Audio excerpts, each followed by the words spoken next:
اللہ نے فرمایا موسیٰ جب ہم ناراض ہوتے ہیں تو ہماری نشانی ہے کہ بارش بے موسم کے کرتے ہیں، اور دوسری نشانی سنو، اللہ نے فرمایا موسیٰ جب ہم اپنے بندوں سے ناراض ہوتے ہیں تو کنجوسوں کو دولت دے دیتے ہیں، بخیلوں کو دولت دے دیتے ہیں۔ کس کو؟ بخیلوں کو۔ اللہ نے فرمایا موسیٰ جب ہم ناراض ہوتے ہیں تو بخیلوں کو دولت دے دیتے ہیں۔ اور تیسری نشانی فرمائی موسیٰ جب ہم ناراض ہوتے ہیں تو نااہلوں کو بڑی بڑی کرسیوں پہ بٹھا دیتے ہیں، بڑے بڑے پد دے دیتے ہیں، بڑے بڑے پد۔ کن کو؟ نااہلوں کو۔ ہائے ہائے ہائے، نااہلوں کو، جو ظلم کرتے ہیں کمزوروں پر، آج کرسیاں ان کو دے دی جاتی ہیں۔ ورنہ معلوم ہے آپ کو کرسیاں کن کو ملتی تھی؟ ان کو ملتی تھی، ان کو ملتی تھی کہ کبھی اگر بات انصاف کیا جائے تو وہ اپنا اور بیگانہ نہیں دیکھتے تھے، چہرہ دیکھ کے انصاف نہیں کرتے تھے، بلکہ مقدمہ سن کے جو اس کی سچائی ہوتی تھی اس کے مقابلے میں اپنا اور غیر نہیں دیکھتے تھے، بلکہ جو قرآن کا فیصلہ ہوتا تھا وہ فیصلہ دیتے تھے۔ اللہ جو فیصلہ دیتے تھے۔ لوگوں یہ قیامت کی نشانیاں ہیں، اور ابھی وقت اس سے بھی زیادہ خراب آئے گا، اس سے بھی زیادہ۔ ایک وقت ایسا آئے گا، ایسا ایک وقت آئے گا، ایسا ایک وقت آئے گا کہ سانس لینا مشکل ہو جائے گا، بہت خطرناک وقت آئے گا۔ میرے بھائیوں، اپنے اعمال کا جائزہ لے کے اپنے آپ کو سدھار لو۔ نااہلوں کو بڑی بڑی کرسیاں دیتے ہیں۔ اللہ نے فرمایا یہ قیامت کی نشانی اور اللہ کے ناراض ہونے کی نشانی ہے۔ اور ایک آخری نشانی سن لو، اللہ نے فرمایا موسیٰ جب ہم اپنے بندوں سے ناراض ہوتے ہیں تو ان سے سجدوں کی توفیق چھین لیتے ہیں۔ بات سمجھ میں آ رہی ہے؟ آج جو تم ایک ہفتے میں نمازیں پڑھ لے ہو، تمہارا رب تم سے ناراض ہے۔ آج جو تمہاری مسجدیں خالی پڑی ہیں، تمہارا رب تم سے ناراض ہے۔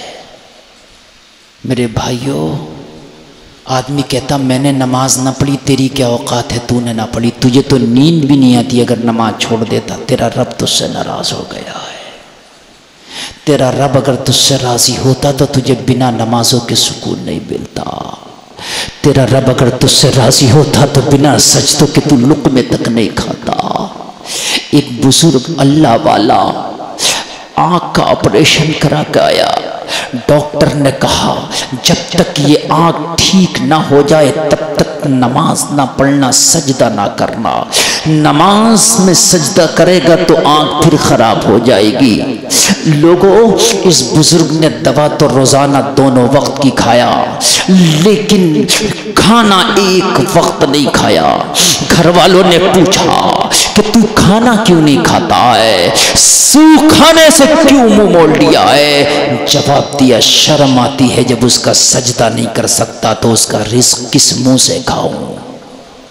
شرم آتی ہے، اس کا سجدہ نہیں کر سکتا تو اس کا رزق کیسے کھاؤں؟ شرم آتی ہے۔ اللہ سجدوں کی توفیق اگر چھین لے تو سوچ لینا وہ ناراض ہو گیا ہم سے، اسے راضی کرو۔ اور راضی کیسے ہوگا؟ وہ سجدوں سے ہی راضی ہوگا۔ اللہ کو اگر راضی کرنا سب سے آسان طریقہ سجدے کرو، سجدوں سے وہ راضی ہو جاتا ہے۔ آنکھوں میں اشک لے آؤ، وہ قطرہ اشک کا جو اس کے خوف سے تیری آنکھ میں آیا ہو، میدان محشر میں جہنم کی آگ کو بجھا دے گا۔ آج ہمارے حال یہ ہیں، جتنا بھی مل گیا ہم کہہ رہے ہیں ہمیں ملے ہی کیا ہے۔ بہت قیمتی اور کانٹے کی بات بتا رہا ہوں، میری باتوں پہ عمل کرو گے انشاءاللہ تباہ نہ ہوگے۔ یہ سنا ہوگا شراب پی کے برباد ہو گیا، سنا ہے کبھی؟ سنا چچا، ہم نے بہت سنا ہے، شراب پی کے برباد ہو گیا، جوا کھیل کے برباد ہو گیا، سٹا کھیل کے برباد ہو گیا، سنا کہ نہیں سنا؟ لیکن کبھی نہیں سنا ہوگا مسجد بنا کے برباد ہو گیا، مدرسہ بنا کے برباد ہو گیا، حج کر کے برباد ہو گیا، نہیں سنا ہوگا؟ آپ نے کبھی نہیں سنا ہوگا مدرسہ بنا کے برباد ہو گیا؟ بلکہ اگر کوئی مدرسہ بنا لے تو لوگ کہتے ہیں مزے آ رہے ہیں مولانا کو، چاہے بیچارہ کیسے بھی چلا رہا، مگر لوگ یہی کہیں گے مزے آ رہے ہیں۔ چلو خیر، تمہاری نظر میں مزے تو آ رہے ہیں، بات ہے کہ نہیں؟ مزے تو آ رہے ہیں بھائی، ٹھیک ہے۔ دین میں خرچ کر کے کبھی برباد نہیں ہو سکتے، دنیا میں خرچ کر کے برباد ہو جاؤ گے، دین میں خرچ کر کے برباد نہیں ہوگی۔ اللہ 70 گنا بڑھا کے 700 گنا بڑھا کے میدان محشر میں اس کا بدلہ عطا فرمائے گا۔ حضرت عمر نے سارا مال 2 حصے کیا، ایک حصہ گھر والوں سے کہا تمہارے لیے، اور کہا ایک حصہ رسول اللہ کے لیے۔ زور سے کہہ دو، سارے مال کا حساب لگا کے آدھا حصہ میرے نبی کی بارگاہ میں لے آئے، اور آج عمر خوش ہو رہے ہیں، آج میرا چندہ سب سے بڑھ جائے گا، آج میرا چندہ سب سے آگے ہوگا، اللہ اللہ، آج عمر کا نام 1 نمبر پہ آ جائے گا۔ لوگوں، ہم تو اگر مقابلہ کرتے ہیں، اگر تو ہم تقابل کرتے ہیں تو کب کرتا میرا نوجوان؟ کہیں ڈانس پارٹی ناچ رہی ہو نا، تو اس میں انعام دینے میں تقابل ہوگا، اس سے بڑھ کے انعام دوں گا۔ ہائے، اگر تقابل کرنا ہے تو نیکیوں میں کر، اگر تقابل کرنا ہے نمازوں میں کر، اگر مقابلہ کرنا ہے قرآن پڑھنے میں کر، اگر مقابلہ کرنا ہے حج کرنے میں کر، اگر مقابلہ کرنا ہے دین پہ عمل کرنے میں کر، دنیا داری میں مقابلہ نہ کر، اگر مقابلہ کرنا ہے تو دین داری میں مقابلہ کر۔ حضرت عمر سوچ رہے سب سے بڑھ جاؤں گا، حضرت ابو بکر صدیق کا نمبر آیا، میرے نبی نے فرمایا ابو بکر کہاں ہے؟ یار غار کہاں ہے؟ جو غار میں میرا یار تھا وہ کہاں ہے؟ یار غار۔ بڑوں میں سب سے پہلا کلمہ پڑھا حضرت ابو بکر نے، سب سے پہلے کلمہ کس نے پڑھا بڑے لوگوں میں؟ حضرت ابو بکر نے۔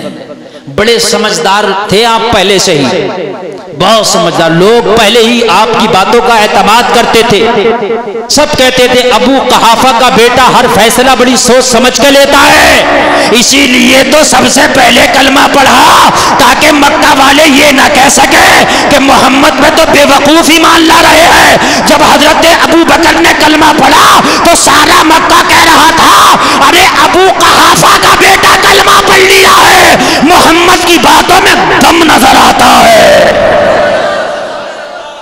دم نظر آتا ہے، ابو قحافہ کا بیٹا کلمہ پڑھ لیا، اس لیے کہ ابو بکر بڑے سمجھدار شخصیت کا نام تھا۔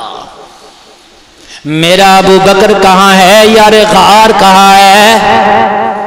نبی نے فرمایا، جب اتنا کہا تو حضرت ابو بکر پوٹلی لے کے حاضر ہیں، سر پہ پوٹلی رکھی، حضرت ابو بکر لبیک یا رسول اللہ، غلام حاضر ہے آقا۔ نبی نے فرمایا ابو بکر چندہ لائے ہو؟ عرض کی یا رسول اللہ لے کر کے آیا ہو۔ سارے صحابی اپنا اپنا چندہ پیش کر کے کھڑے تھے، حضرت عمر اپنا چندہ پیش کر کے کھڑے تھے، حضرت ابو بکر سے کہا چندہ لاؤ، لا کے پوٹلی نبی کے قدموں میں رکھ دی۔ میرے نبی نے فرمایا ابو بکر کیا لائے ہو؟ عرض کی آقا گھر کا سارا مال اکٹھا کر کے آپ کے قدموں میں لے آیا ہو، مسالہ پیسنے کا پتھر بھی لے آیا، رات میں جلانے کا چراغ بھی لے آیا، اوڑھنے کی چادر بھی لے آیا، بچھانے کا بستر بھی لے آیا، یا رسول اللہ چٹائی بھی لے آیا، آقا میرے گھر پہ جتنا بھی سامان تھا سب لے آیا۔ میرے نبی نے فرمایا ابو بکر اپنے گھر والوں کے لیے کیا چھوڑ کے آئے ہو؟ عرض کی یا رسول اللہ سارا مال آپ کی بارگاہ میں آ گیا ہے، اپنے گھر والوں کی زبان پہ اللہ اس کے رسول کا نام چھوڑ کے آیا ہوں، بس میرے گھر والوں کی زبان پہ اللہ اس کے رسول کا نام تھا، اور سارا مال آپ کی بارگاہ میں لے آیا۔ بڑے بڑے امیروں کے اتنے نام نہیں ہیں جتنا نام میرے ابو بکر کا ہے، بولو نا سبحان اللہ۔